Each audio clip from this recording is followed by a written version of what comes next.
Boa noite, meus irmãos. Graça e paz em Cristo Jesus. Que privilégio mais uma vez podermos nos reunir na casa do Senhor, em comunhão, em comunidade, igreja do Senhor, para adorá-lo, engrandecer o seu nome. Que privilégio enorme podemos estar diante da mesa, serviremos a ceia do Senhor, onde relembramos, esse grande memorial dessa obra maravilhosa de Cristo Jesus.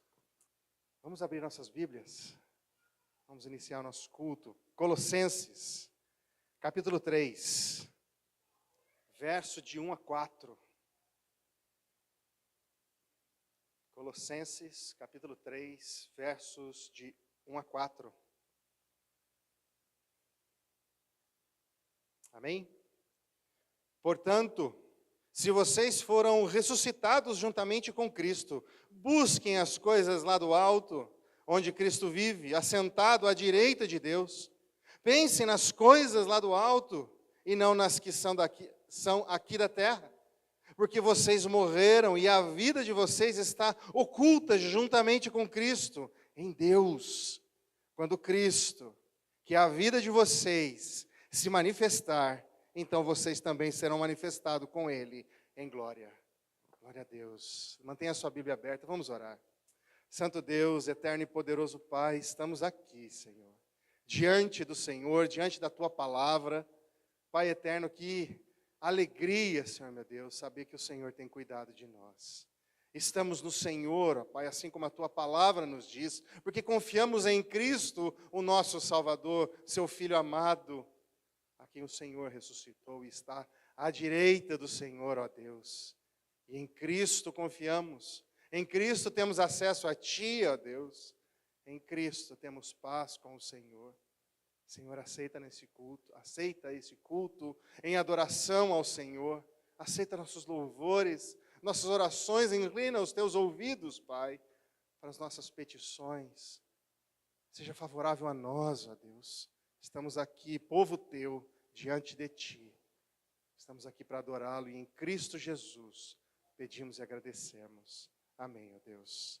Nesse momento de contrição e perdão de pecados, vamos continuar aqui no próprio verso, no texto de Colossenses, a partir do verso 5 em diante. Nós lemos até o 4, verso 5 em diante.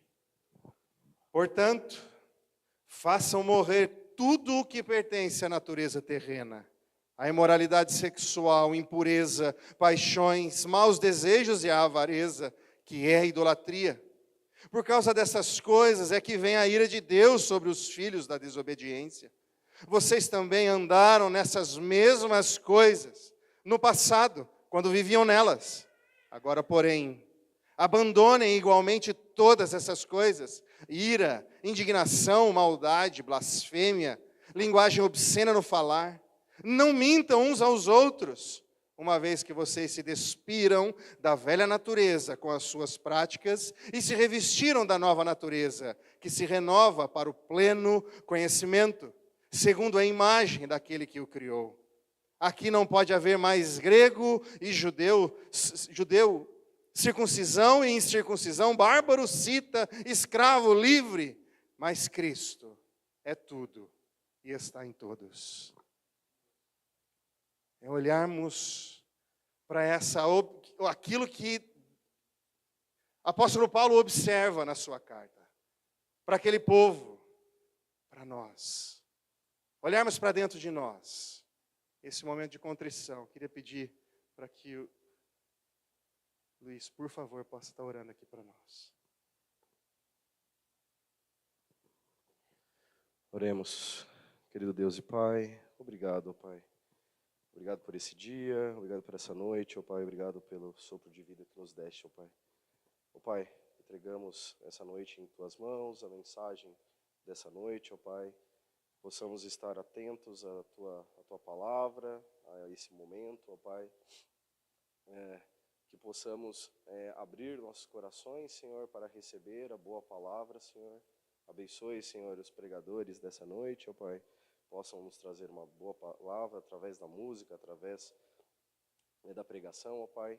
É isso que eu lhe peço e lhe agradeço. Em nome e amor de Jesus. Amém. pastor, tem a palavra.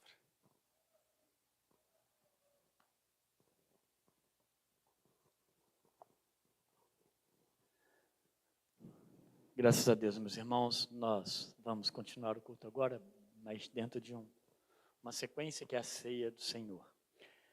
Eu não sei se todos prestaram atenção no hino que nós cantamos, e a gente, os batistas, né, quando nós, sempre um pastor que me pastoreou, por exemplo, eu ouvi alguns deles talvez, falar assim, dá sentido a este hino, o que significa ele, né?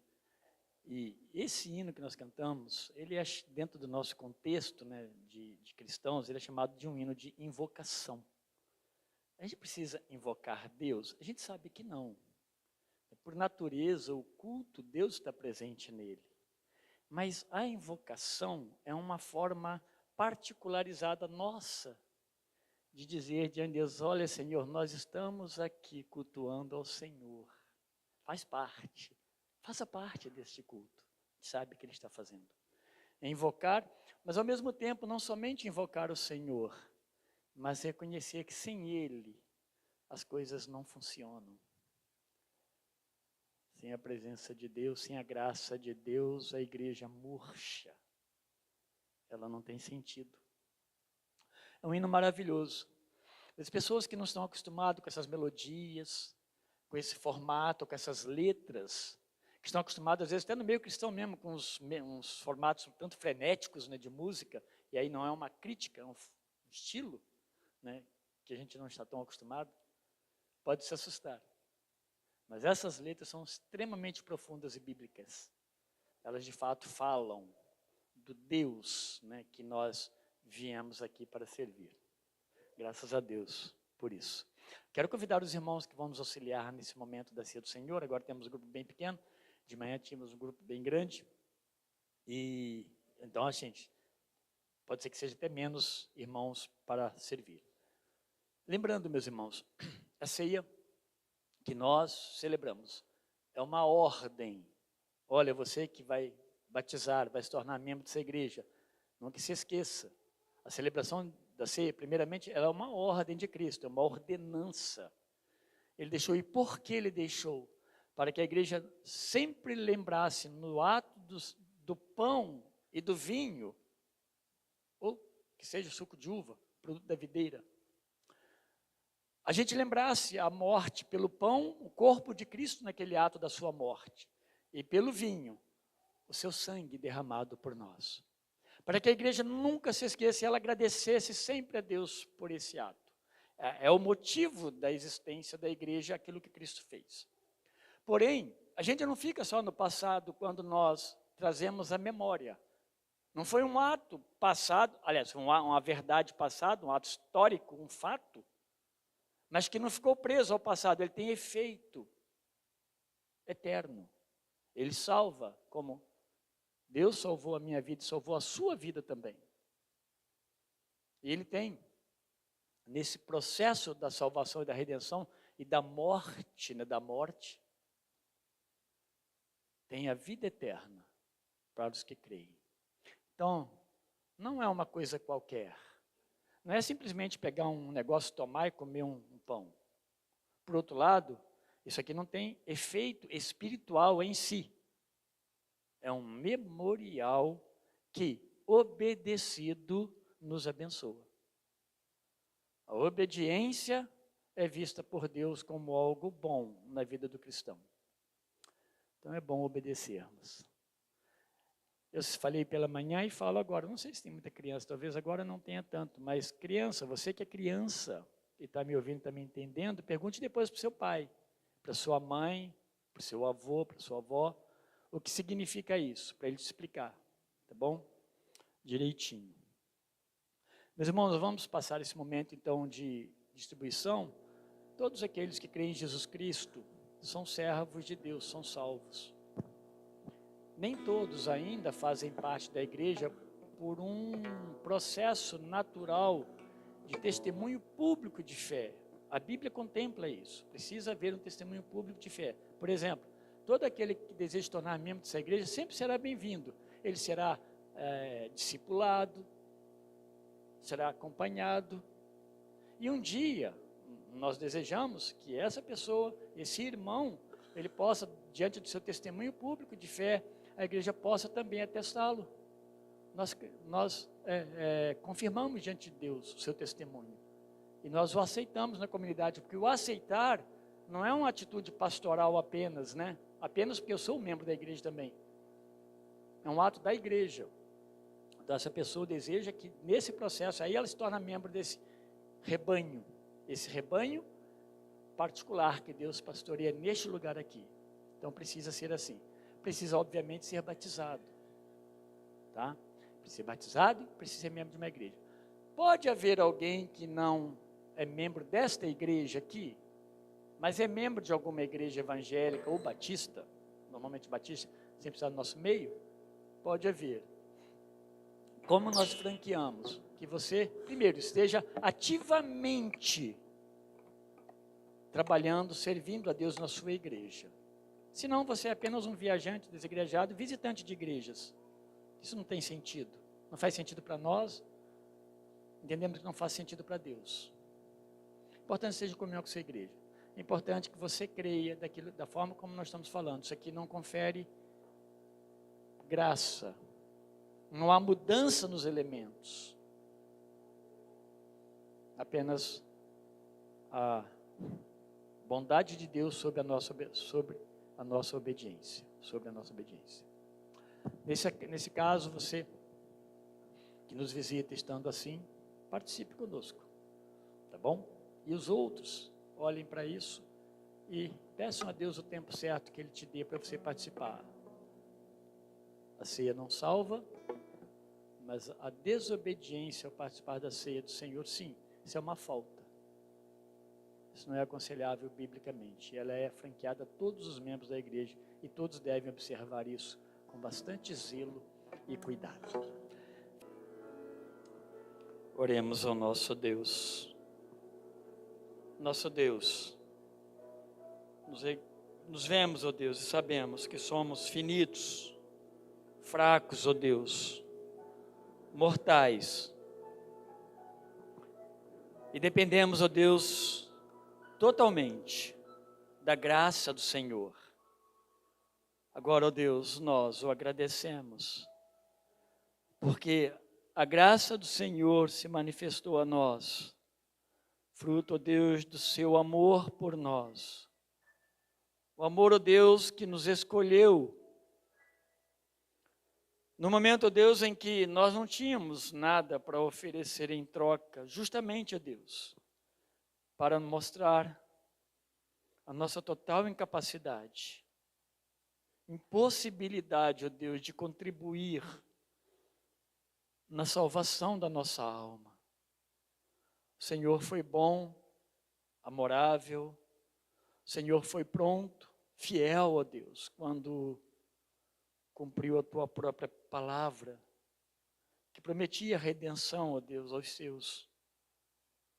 É por isso, ó Deus, que nós estamos aqui cantando ao Senhor, orando o teu nome, lendo a tua palavra, ó Deus, participando da ceia, ó Deus, neste culto de adoração. Porque o Senhor transformou a nossa vida. Tua palavra diz, ó Deus, que quem está em Cristo é nova criatura. As coisas velhas já passaram. E eis que tudo se fez novo. É verdade, ó Deus, nós fomos, ó Deus, recriados pelo Senhor. Recriados no Espírito. Nós fomos, ó Deus, redimidos.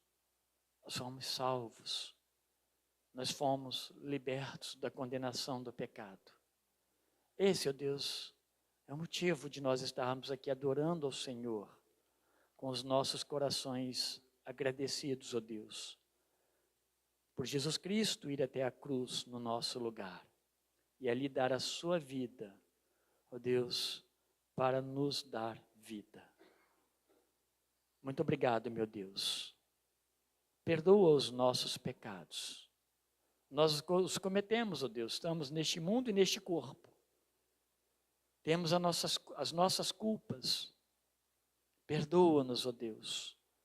Perdoa as nossas ofensas, as nossas faltas. Mas, ó Deus, que bom que o Senhor já nos perdoou naquele pecado, lá na matriz, lá no começo, quando pecamos contra o Senhor, estávamos condenados. Disso o Senhor já nos perdoou e nos livrou em Cristo Jesus. Muito obrigado, meu Deus. Obrigado por podermos, ó Deus, nos assentarmos na mesa do Senhor, Pai, para participar dessa ceia. Obrigado, Pai querido. Fomos grandemente privilegiados. Estamos, ó Deus, felizes, alegres. Haverá um dia, Pai, que não estaremos mais celebrando nessa forma, mas estaremos junto com o Senhor para todo sempre. E essas coisas cessarão. Já não precisaremos mais olhar para elas, ó Deus, como quando o Senhor veio ao mundo, cumpriu toda a Escritura e não se precisou mais de sacrifícios. Então, Deus, todas as coisas serão novas, porque nós estaremos para sempre com o Senhor. Muito obrigado, meu Deus, a ceia que estamos celebrando nesse momento nos traz, ó Deus, tudo isso em memória. Nos ensine, ó Deus, por este caminho, por este meio e por este momento, ó Deus, de celebração. Recebe a nossa adoração e a nossa gratidão. No nome santo, ó Deus, daquele que morreu por nós na cruz do Calvário, sem pecado algum, sem ter culpa. O justo Deus que morreu por nós, injusto. É no nome dele que nós oramos agradecidos. Amém. Como eu li pela manhã, Mateus 26, verso 26, diz assim, que enquanto eles comiam, e aqui ele está falando ainda daquele momento, igual o nosso café pela manhã. Eles tiveram um momento de comer e de partilhar. Mas, nessa sequência, Jesus, então, ele passa para esse momento, de fato, solene e memorial. Eles não podiam esquecer. Aquilo antecipava. Aquilo era o momento da comunhão do corpo, a igreja junto, tomando um café, que seja, partilhando das suas coisas uns com os outros e partilhando das suas vidas uns com os outros. E nesse momento, Jesus, então, agora toma o pão e fala, agora tem um momento solene, uma ordem de Deus. É isso que ele está falando. Enquanto comiam, é isso que ele está ensinando. Enquanto comiam, Jesus tomou o pão e, abençoando-o, partiu e deu aos seus discípulos, dizendo, tomai e comei, isto é o meu corpo. Comamos, meus irmãos.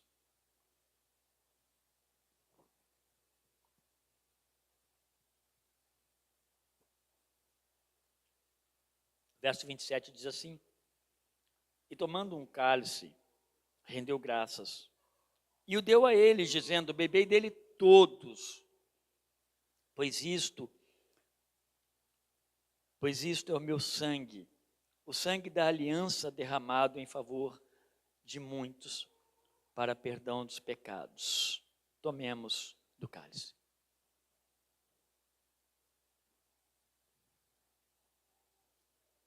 Graças a Deus. Eu não sei se vocês perceberam uma ênfase que eu dei em todos. Todos aqueles que esta igreja, por exemplo, ela atestou como membros, faz parte do corpo. Não existe pessoas que o pastor fala, esse não pode, porque ele está de castigo, sei lá o que seja, porque está em erros. Não, meus irmãos, porque toda vez que alguém não participa, pode estar significando quase que grande parte das vezes que ela não ainda confessou o seu pecado a Deus e foi perdoado. Então, permanece com o pecado e não participa da ceia, não.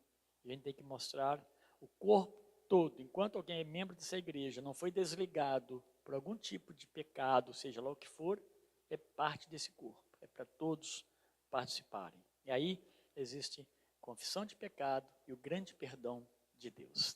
Tá bom? Obrigado, meus irmãos, mais uma vez. Muito obrigado pelo cuidado de vocês, sim. Graças a Deus, meus irmãos. Eu peço, por favor, que os irmãos abram suas Bíblias no Evangelho de João. João, capítulo 17. Aqui nós temos oração intercessória de Jesus. Nós vamos ler apenas, nós vamos nos deter, né? Então, somente nos versos 10 até o 12. Eu esmiucei essa oração de Jesus em termos de perícope, de divisões. Eu subdividi o que poderia ser um texto só. Estou trabalhando isso bem devagarinho, não precisamos correr, mas não estou tomando cuidado para não perder, né, o fio da meada, tá bom? Jesus aqui ele ora a Deus e é chamado, alguns chamam de a oração sacerdotal de Jesus. Ele é sacerdote. Ele está orando de uma forma bem específica, em maior volume aqui na oração dele, não que seja a sua maior oração, em termos de valor, mas ele está orando intercessoriamente por seus discípulos, para aqueles discípulos presentes, para aquele momento. Vai haver um momento que ele vai orar também pelos futuros. Mas ele começa orando, do verso 1 ao 5, por exemplo, ele está orando a Deus por ele mesmo. Ele está pedindo a Deus que ele seja glorificado. Ele está falando antes de acontecer, momentos antes dele ir para a cruz, ele está dizendo, Senhor, glorifica, né, o Filho. E ele vai dizer nesse texto aí do 1 ao 5, para que o Pai também seja glorificado. É muito interessante isso, porque ele está falando de que se ele sendo glorificado, e glorificar a ele pelo Pai, significava ir para a morte. Ele está falando, glorifica-me, ou glorifica o Filho. Completa essa obra de redenção. Nós falamos agora sobre o corpo e o sangue. Completa essa obra de redenção. Não está apressando Deus. Ele está como que se entregando e confirmando diante de Deus o seu desejo e a sua voluntariedade nesse processo de salvação. Jesus desejou isso, mas glorifica o Filho, para que ao fim de tudo, nesse processo de glorificação, que ele se fecharia com a volta do Filho para o lugar de onde ele veio. É isso que ele está dizendo. Mas não tem glorificação sem cruz. Mas Deus seria glorificado. Porque a obra da redenção no seu início, por que início? Porque depois nós temos ainda a consumação. Ele está dentro desse processo maior. Santificação está dentro desse processo. Mas a obra que Deus prometeu de redenção, da salvação da minha alma, da sua alma, ela seria possível se Cristo fosse para a cruz, morresse pelos nossos pecados, ele ressuscitasse e ele então voltasse ao céu. Aí Deus, Jesus mesmo vai falar na oração dele, por providência divina, mas enviado por Jesus, o Espírito Santo estaria no nosso meio. Aí nós vimos isso no capítulo 16. Tá? Então agora ele está orando pelos discípulos, já desde o verso 6 em diante. Eu estou subdividindo aí. Mas vai fazer isso até praticamente o verso 19. E depois ele vai continuar, só que ele vai continuar orando por um ponto bem específico, que é a unidade dos discípulos. Imagina, cada um deles fazendo o que der na sua cabeça e no seu coração. A unidade deles dependia da fidelidade deles a Deus. Mas Jesus não tinha dúvida de que eles eram salvos. Ele afirmou isso diversas vezes. Eles foram limpos porque eles creram na minha palavra, a palavra que Deus deu para Jesus. Olha que coisa interessante, né? A gente fica pensando essas coisas. Eles estavam limpos. Então, a oração por eles, essa intercessão é por eles, mas Jesus sabia que eles estariam fazendo a vontade do Pai e a vontade dele. Ele não tinha dúvida desses, como nesse texto a gente vai ver que ele tinha dúvida com relação... Tinha dúvida não, ele esclarece que um deles não fazia parte desse processo, que é Judas Iscariotes. Vamos ao texto do verso 10 até o 12, aí fica melhor para a gente ir. E essa oração, meus irmãos, é para que Deus guarde seus discípulos de uma forma bem mais sucinta, tá? Ele diz no verso 12, tudo o que tenho é teu, e tudo o que tens é meu, e eu tenho sido glorificado por meio deles, dos discípulos. Não ficarei mais no mundo, mas eles ainda estão no mundo, e eu vou para ti.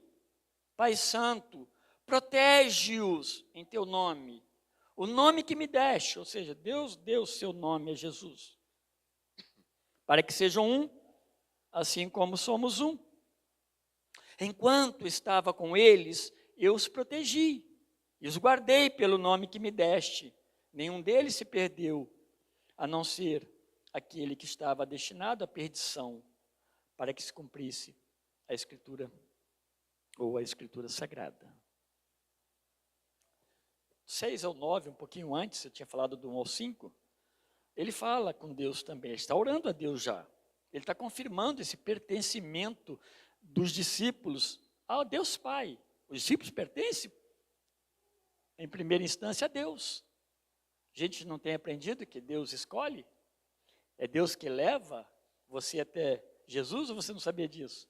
Ou você acha que é você que foi? É Deus que leva.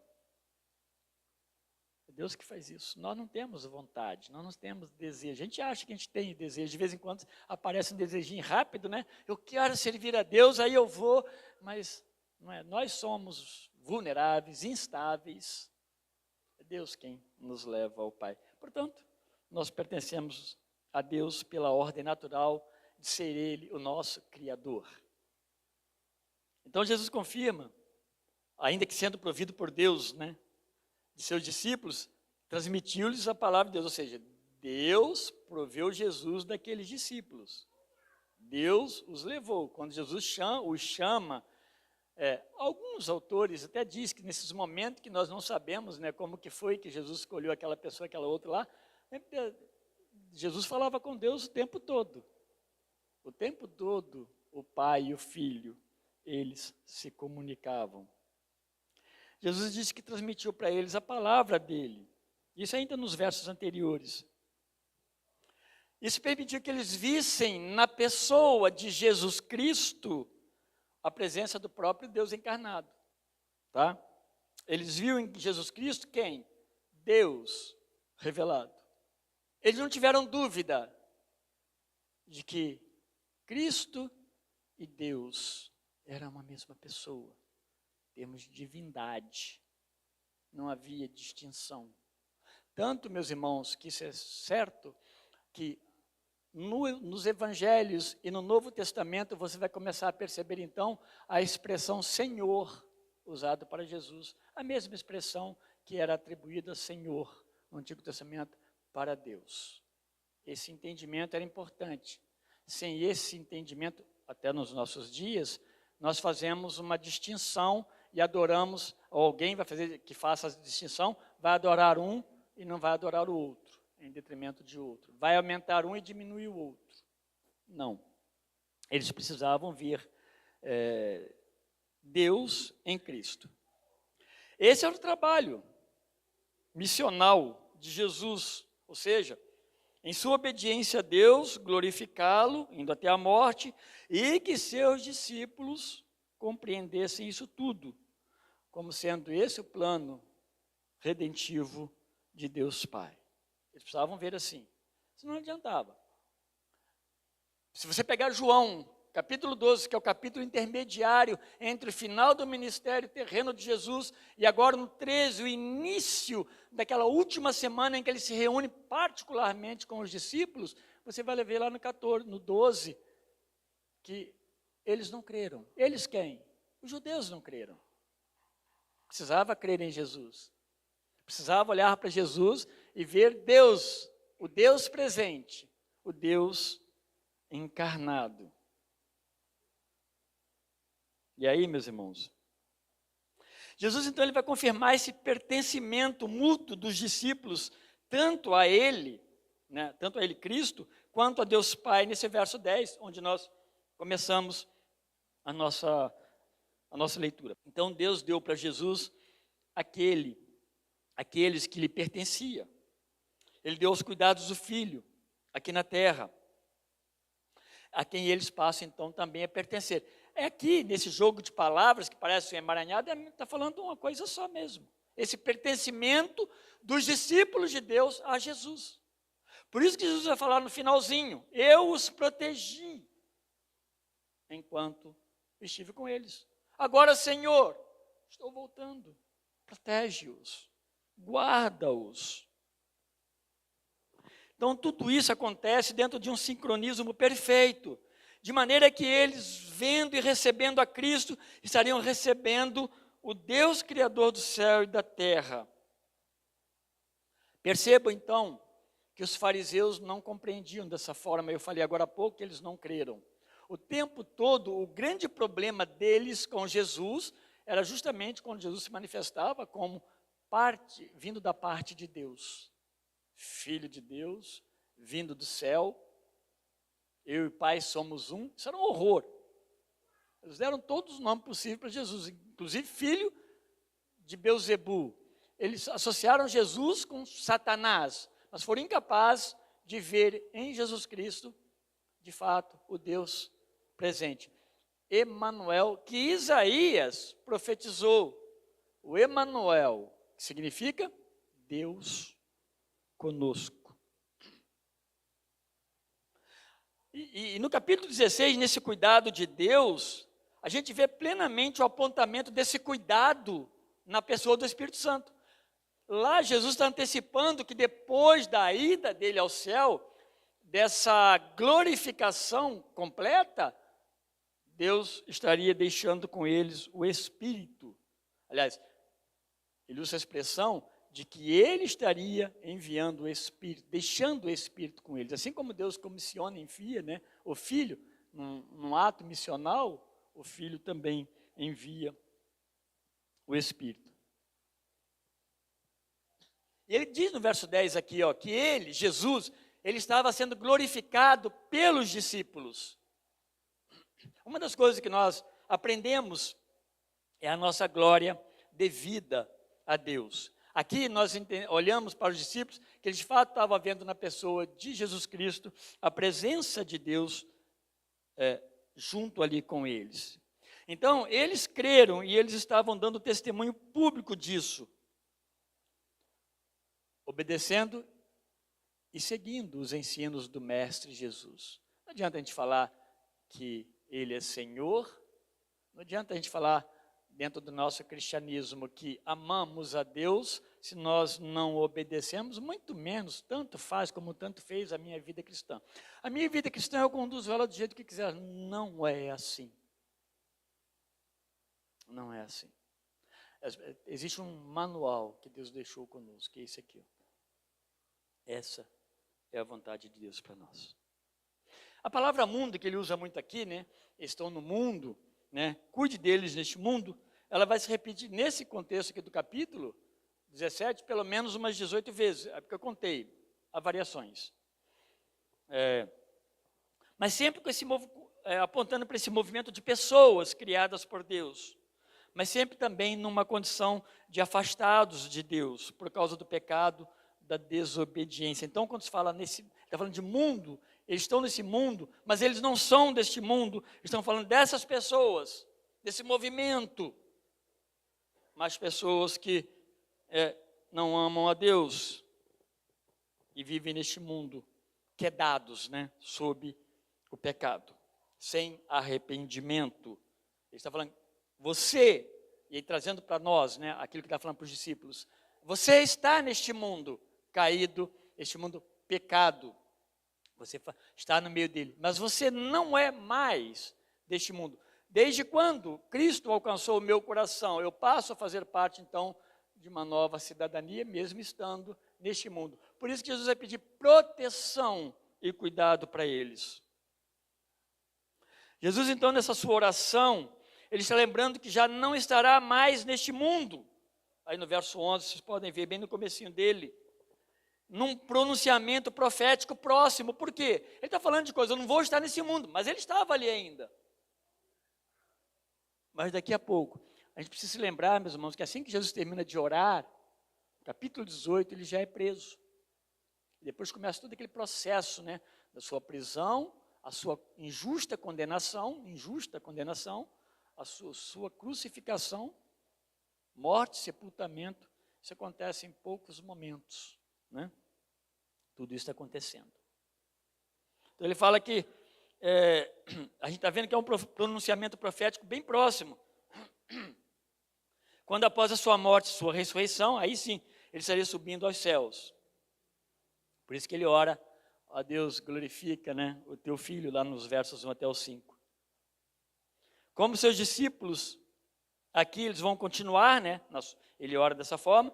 Jesus então pede que Deus os guarde e os proteja neste mundo ímpio, aí na parte B do verso 11. Então ele está pedindo justamente isso: eu estou indo, protege-os, guarda-os neste mundo implacável. Irmãos, nós não sabemos o que de fato é uma perseguição ao cristianismo. Nós não sabemos por experiência própria. Não sabemos o que é isso. Você não sabe o que é uma perseguição, seja ela de inimigos de fora do nosso país, seja de inimigos internos, seja de todas as maneiras possíveis. Nós não, graças a Deus, ainda experimentamos isso. Proteger significa não perder de vista. Não perca eles de vista, Senhor. Cuida deles. Mas de uma forma prática, mantê-los preservados e intactos. E aqui, meus irmãos, a gente pode pensar também na preservação e na perseverança da fé, quando a maior tentação vier, quando a maior perseguição vier. Porque senão você pode ser tentado a achar que em tudo isso Deus vai te livrar. De todas as dores e males Deus vai te tirar. Mas a Bíblia nos ensina outra coisa, que Deus é glorificado nos males que sobrevêm a nós. Deus é glorificado nos martírios. Deus é glorificado nas mortes. Como cristãos, nesse aspecto aqui, a proteção de Deus ela está em nós. A proteção de Deus ela vai vir muitas vezes num ato de fortalecimento da nossa fé. Quando Jesus ele vai orar a Deus por esse momento,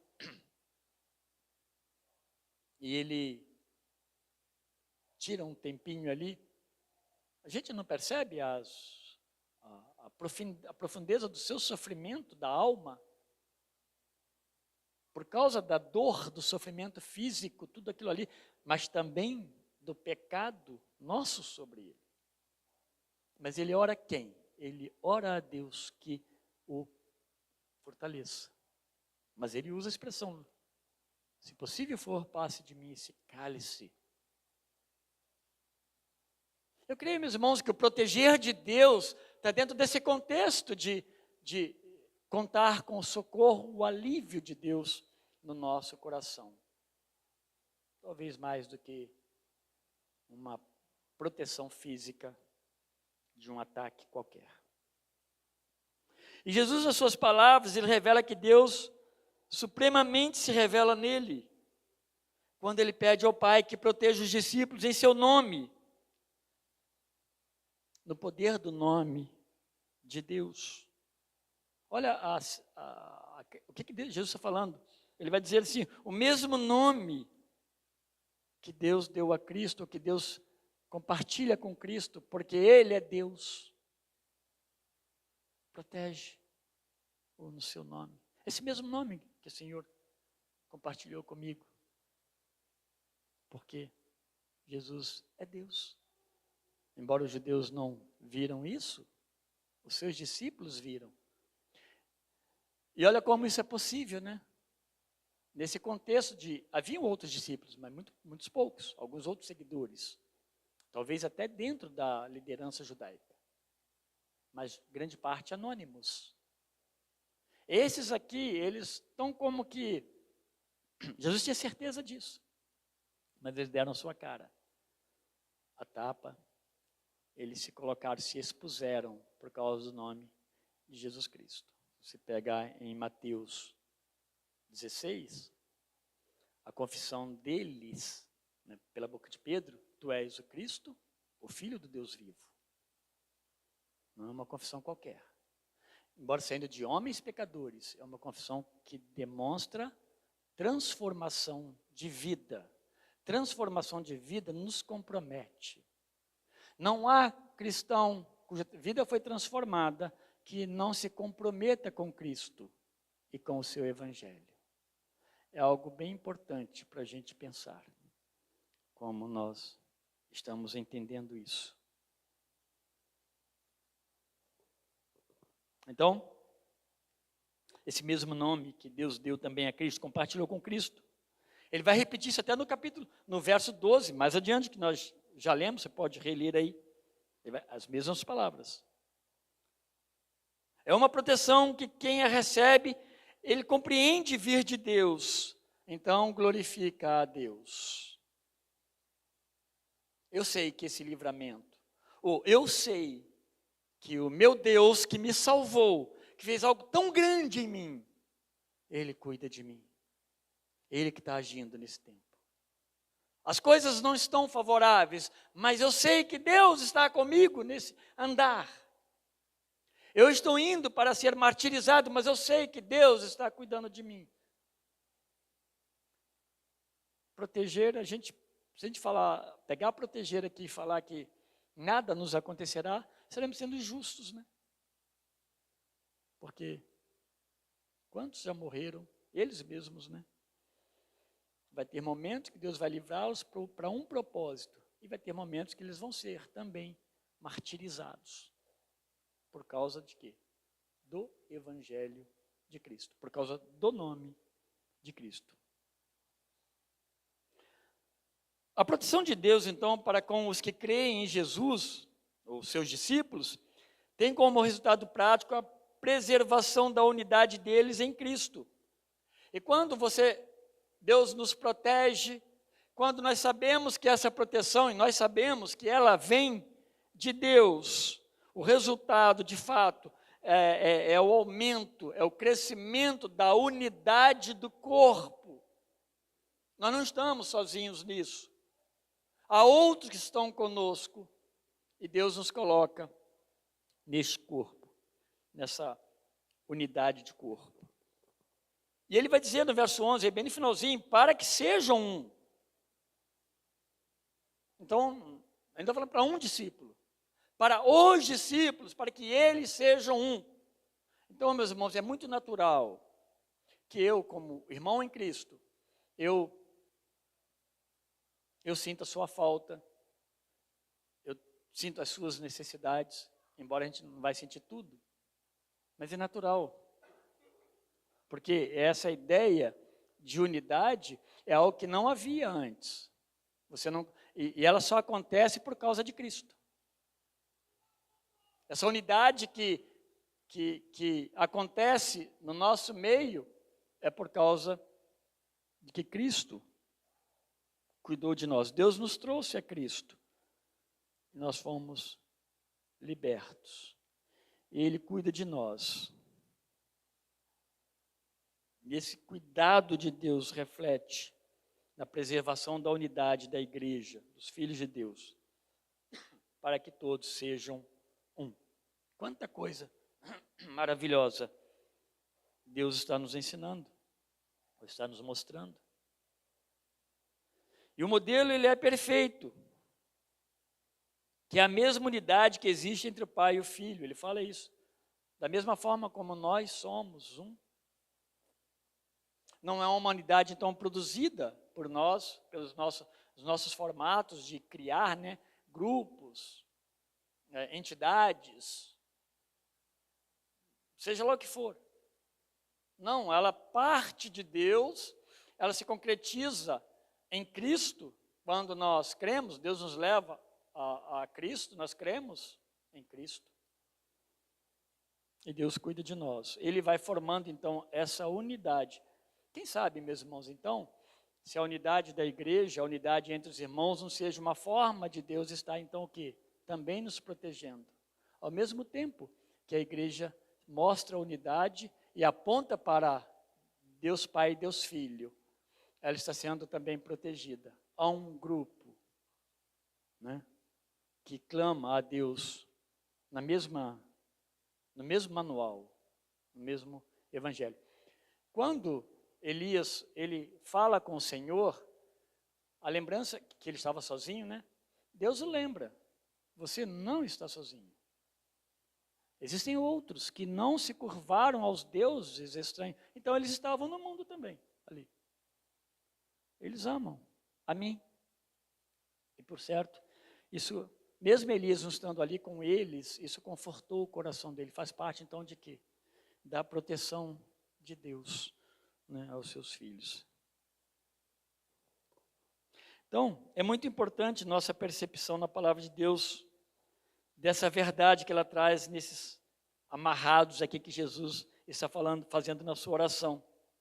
Vamos pensar então que o mandamento maior de Deus é o quê? É amar a Ele, é amar a Deus. E como consequência também amar a quem? Ao nosso próximo. Isso é normal, nós sabemos disso na palavra de Deus, e isso vai acontecendo na nossa vida. Aqui, os discípulos, eles foram amados por Deus e amados também por Cristo. Eles são levados à fé em Cristo. E amando-o e vivendo este amor no plano horizontal, que é entre eles, formando então agora um só corpo. E eles vão formando agora também uma unidade entre eles, para que sejam um, que apontam para uma matriz, ou seja, a unidade entre Deus e Cristo. Então, ela acontece, ela é importante, ela vai acontecer naturalmente.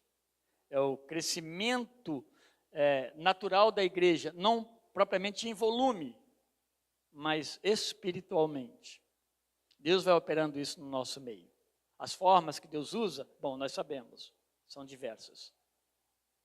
Deus vai usar a sua palavra, com certeza, sempre. Né?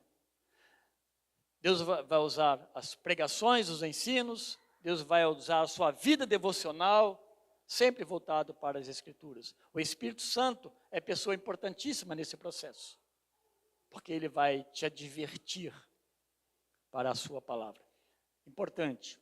Por que muitas pessoas não sentem a advertência de Deus? Porque conhecem muito pouco da palavra de Deus. Né? Isso é descuido. É descuido da alma. Então, a forma de Deus estar trabalhando no nosso meio envolve todas essas coisas. Então, nós não podemos ser negligentes na palavra de Deus. É por ela que Deus vai se revelando e nos mostrando as verdades. Aí eu fico admirado, né? Não deveria, né? Mas estou lendo lá no Antigo Testamento, falei, meu Deus, eu sou essa pessoa aqui. Então, meus irmãos, você vê como é que a palavra de Deus ela é viva. A gente não lê pensando que isso aqui é para o outro.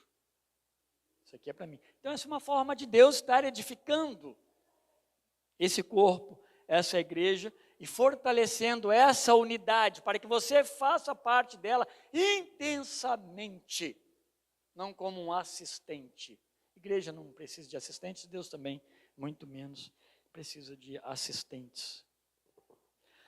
Assim, o fim que deve ser percebido como a amostragem dos filhos de Deus, aí dos discípulos, da igreja, é uma fé que seja percebida neles, pela unidade que eles têm em torno de Cristo. A igreja ela precisa ser diferente. Essa unidade ela precisa, de alguma forma, primeiramente, ela ser vivida no nosso meio. Isso que a Bíblia está falando. Mas, de alguma forma, ela vai começar a impactar o mundo, lá fora também. Porque eles não vivem isso.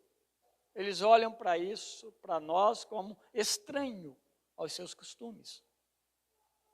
Essa unidade da igreja, como Cristo e o Pai são um, não é uma coisa fácil. É Deus que faz tudo isso. Mas a igreja precisa estar conectada, né? Cuidadosamente com Cristo. E você, de uma forma especial, porque a igreja é formada por indivíduos, por pessoas. Sem unidade, também sem clareza da presença de Deus e Cristo. Entende? Não há unidade, não há clareza que Cristo faz parte desse corpo. Bom, eu estou falando uma coisa que eu não posso nem afirmar, né? Mas a gente sabe que a unidade, ela aponta para a unidade de Cristo e Deus. Então a igreja, sim, ela precisa que essa unidade dela seja uma coisa muito clara entre ela mesma, no meio dela. Essa unidade cristã difere os filhos de Deus daqueles que não o confessam como Senhor. Então, meus irmãos, dentro desse propósito central da sua oração, que é que Deus guarde os discípulos diante de sua volta para o céu. Jesus está orando dessa forma. Jesus diz então que cumpriu essa função de protegê-los enquanto estava aqui com eles. Ele fala assim: eu os protegi enquanto eu estava aqui. Esse é o seu trabalho. Eles foram preservados, mesmo diante de inúmeras tentativas para tirarem a vida do Mestre Jesus. Tentaram matá-lo para deixar os discípulos sozinhos. Não aconteceu nada antes do tempo de Deus. Jesus tornou-se então o alvo principal do ódio do mundo, especificamente dos próprios judeus. E lá em 15:18, ele lembra que o mundo odiaria primeiramente ele, Jesus. Mas ele chama a atenção dos discípulos para o fato de que esse ódio os alcançaria também. Chegaria até eles também por causa do seu nome, o nome de Cristo, que eles carregariam. Então eles estavam protegidos. Jesus estava ali. Até a cruz, eles não seriam propriamente tocados. Porque Jesus estava no meio deles.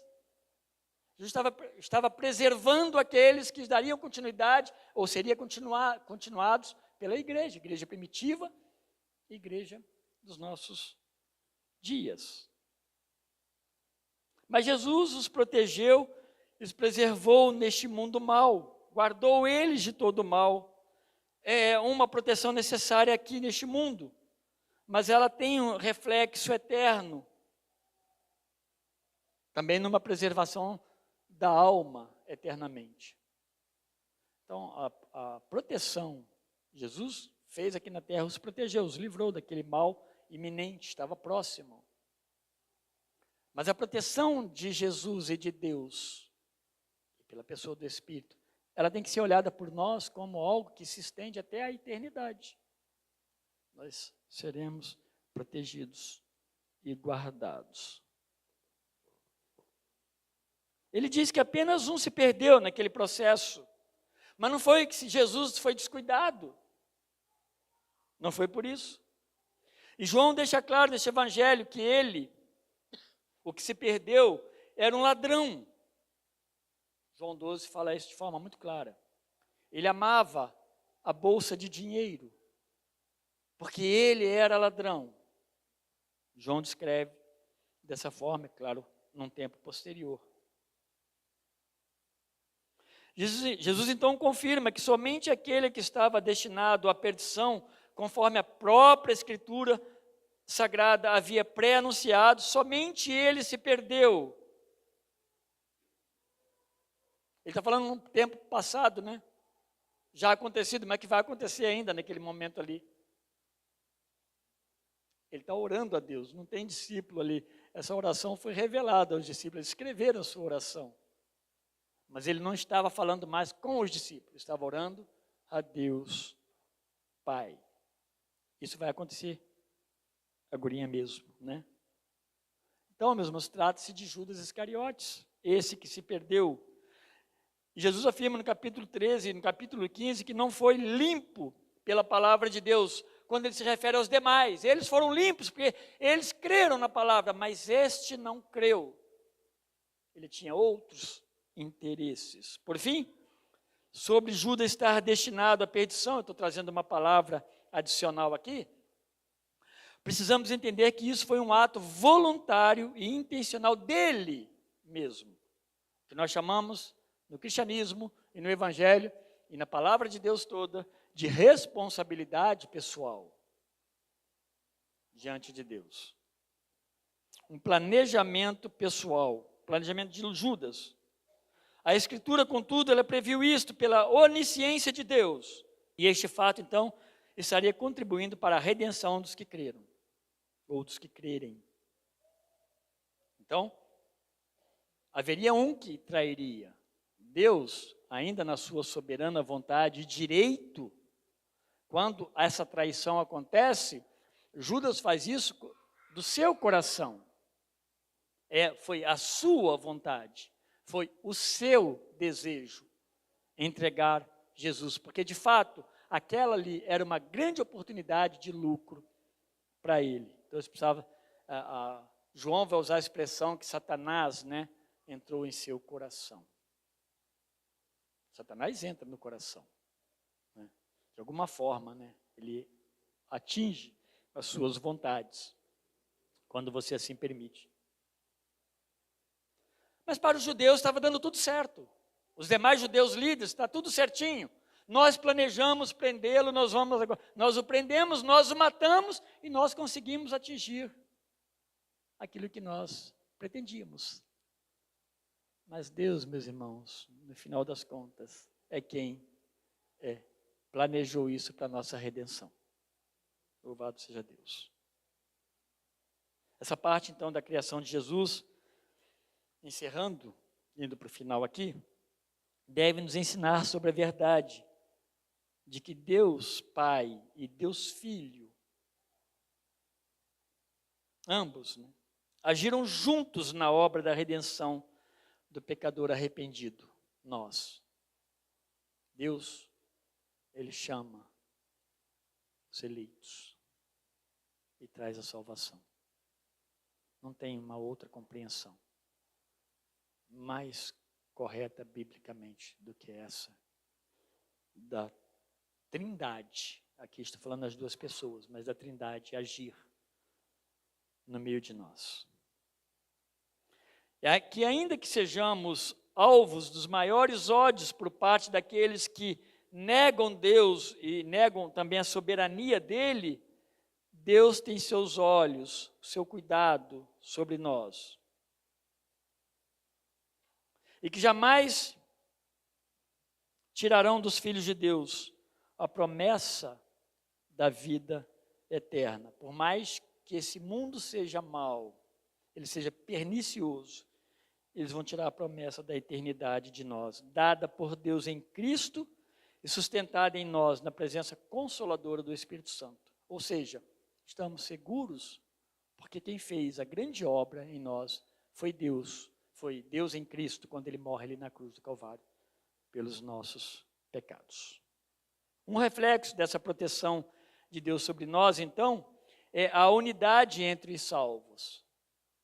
O cuidado de Deus opera favoravelmente na nossa unidade. A nossa unidade, ela é aguçada, ela é estendida, ela é alimentada, ela é aumentada. Porque Deus está protegendo o seu povo, está cuidando de nós, está mantendo-nos juntos uns aos outros. Ela reflete também, de maneira profética, a unidade que teremos no mundo vindouro, sem a presença do mal. A unidade que aqui praticamos, ela é um reflexo da unidade perfeita que nós teremos na eternidade. Isso para nós deve servir de grande consolo, de ânimo, né? De grande alegria e regozijo diante de Deus. Por fim, nenhum dos que Deus guardar também jamais se perderá. E aí a gente está falando de um guardar, né? De uma proteção aqui, mas também da proteção da nossa alma. O crente ele precisa se sentir seguro em Jesus, senão ele vai estar sempre lamentando alguma coisa na sua vida que Deus de repente o deixou ou o abandonou. Isso torna a pessoa muito vulnerável e ela bate na primeira porta que ela encontrar pedindo socorro. Pode ser que seja uma porta enganosa. A nossa vida com Deus, então, ela está segura em Jesus Cristo. Então, meus irmãos, que Deus nos ajude a compreender esse cuidado de Deus, essa preservação da unidade para a glória de Deus, essa divindade de Cristo, senhoria de Cristo, Ele e o Pai de fato são uma única pessoa. É desafiador, mas extremamente alentador para nós como cristãos. Que Deus os fortaleça e lhes conceda também fé suficiente, ânimo, né, para amarem e servirem ao Senhor Jesus Cristo. Deus os abençoe. Lhes dê boa semana. Oremos. Obrigado, nosso Deus, por teu amor e cuidado. Ó Deus, obrigado por tua proteção. Obrigado, meu Deus, porque o Senhor é que opera, ó Deus, favoravelmente a nossa salvação em Cristo Jesus, quando o Senhor nos leva, ó Deus, até a cruz. Obrigado, meu Deus, porque o Senhor opera em nós arrependimento, dando-nos fé, ó Deus, para crer. Obrigado, meu Deus, porque o Senhor perdoa os nossos pecados. E obrigado, meu Deus, porque nos faz nova vida em Cristo. Então, meu Deus, as coisas velhas já não fazem mais parte de nós. Obrigado porque nos protege neste mundo e nos livra do mal. Obrigado, meu Deus, porque há uma esperança eterna, uma segurança para os filhos de Deus.